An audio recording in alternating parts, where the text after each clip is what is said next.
What a roller coaster of a race we had at Spa. Right from the moment the lights went out, everything about the Belgian Grand Prix felt unpredictable, and that's exactly what made Oscar Piastri's performance stand out. While the weather threatened chaos and strategies were up in the air, Piastri kept a cool head and made all the right moves. Starting from the second position, he launched off the grid like a bullet, using perfect timing and razor-sharp instincts to take the lead in the first few corners. Even with the wet track and low visibility through Eau Rouge, he made it look easy. That's the kind of control and calm that separates a rising star from the rest of the grid. And then came the strategy call, arguably the most critical moment of the race.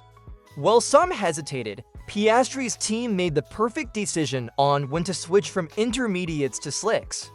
Timing is everything in mixed conditions, and his pit stop was executed flawlessly. From that point on, it was all about managing the pace, and Oscar did just that. He never allowed the gap to close too much and kept the pressure on Lando Norris, who couldn't match the Australian's consistency under pressure.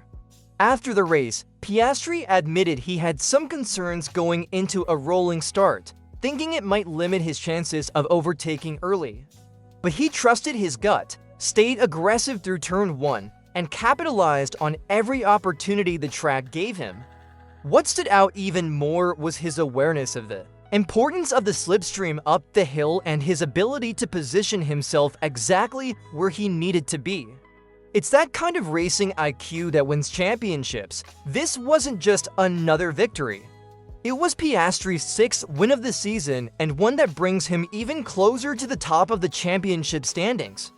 The gap between him and Norris is now razor-thin. Just 16 points separate the two teammates. With so many races still ahead, the title fight is heating up fast. Do you think Piastri can take the lead in the next round? Let me know in the comments.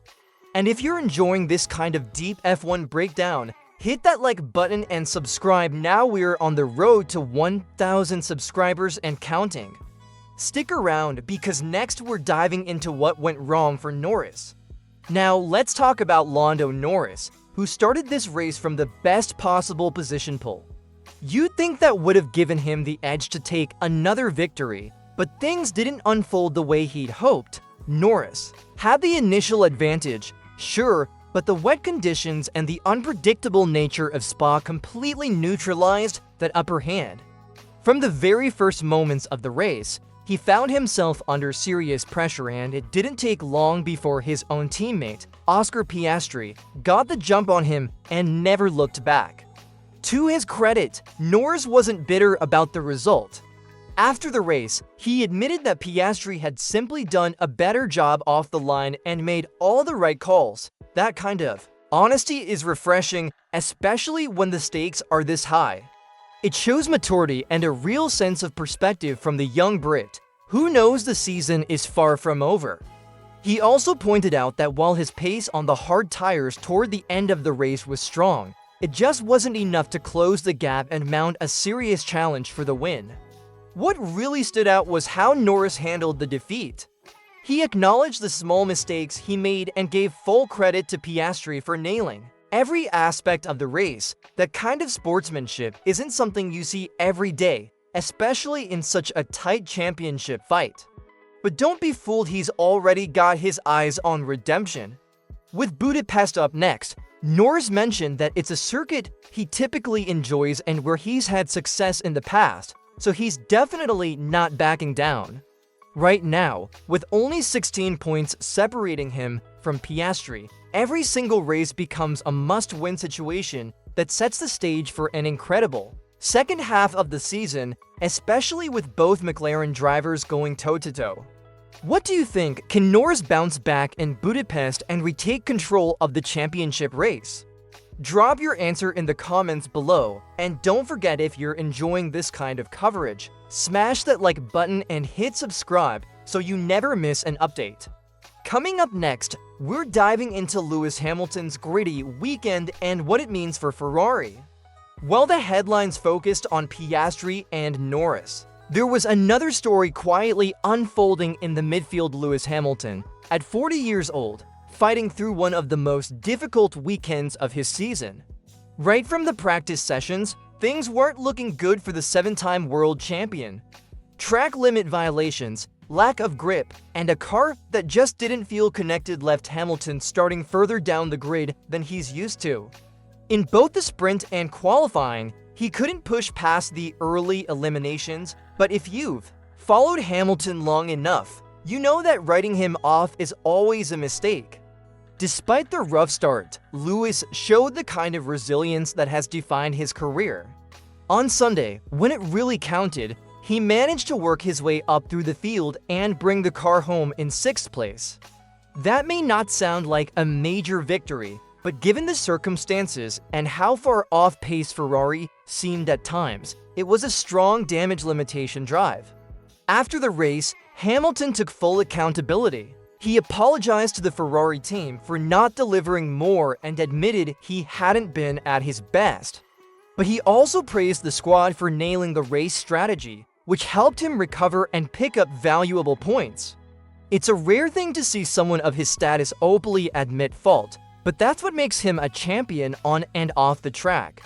It's clear that Hamilton is still hungry, still focused, and still pushing to get more out of this Ferrari partnership. While the car hasn't been a title contender this season, performances like this keep Ferrari in the hunt for key midfield positions and show that Lewis isn't just coasting toward retirement. He's still fighting for every point. So here's a question for you. Should Hamilton stay in F1 beyond this season, or is it time to start thinking about a farewell tour? Let me know what you think in the comments. And hey, if you respect Lewis' never give up mentality, give this video a thumbs up and hit that subscribe button. We've still got Verstappen's heated post-race comments to cover, don't miss it. If there's one thing Max Verstappen doesn't do, it's hold back. And after the Belgian Grand Prix, he made sure the FIA knew exactly how he felt about the delayed start. While the rain was definitely a factor and visibility at Spa could become a serious concern, Verstappen wasn't buying the caution. In his post-race comments, he blasted the race direction for taking too long to get things going. In his view, 2 or 3 laps behind the safety car would have been more than enough to judge the conditions and go racing. He didn't mince words either, questioning whether Formula One was becoming too safe, too hesitant, and ultimately compromising the show that fans tune in to see. Are we going to wait for the track to be dry enough for slicks before we start? He asked sarcastically. Because that's not a wet race, that's just ... Waiting around for Verstappen, the delay took away a big part of what makes racing in the rain so thrilling, adapting on the fly, finding grip, and taking risks. His frustration didn't seem to be personal, it was about the direction of the sport. And whether you agree with him or not, you have to admit this is classic Max, always pushing the limits, always demanding more from the sport he dominates. But the bigger question is this: should F1 listen? Safety is the priority, no question.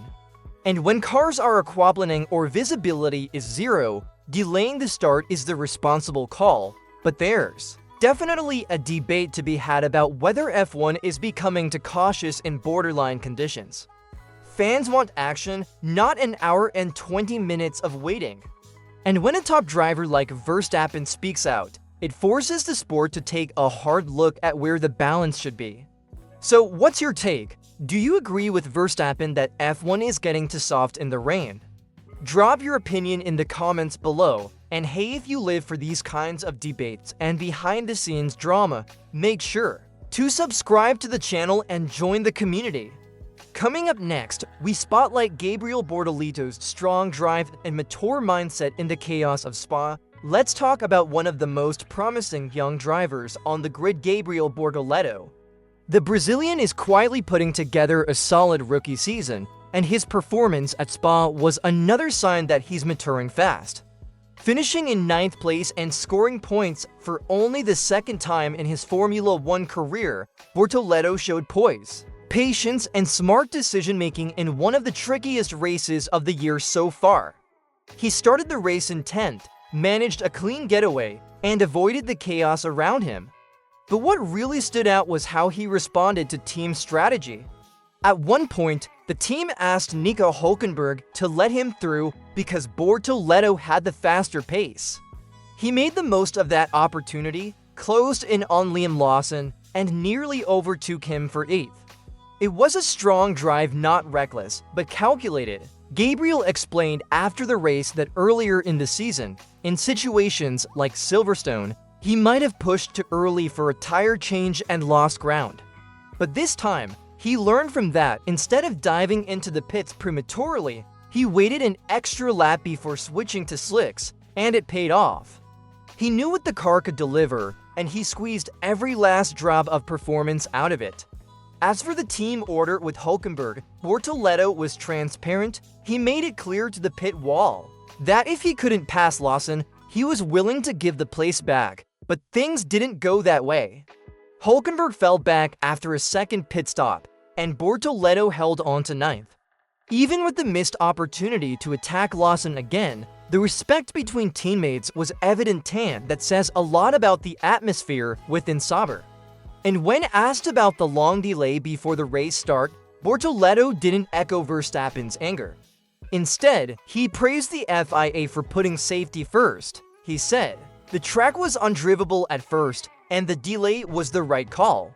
Now tell me, do you think Bortoleto deserves more backing from Sauber moving forward? Let me know in the comments. And if you're rooting for this young Brazilian talent, don't forget to like the video and subscribe so we can hit that 1,000 subscriber milestone together.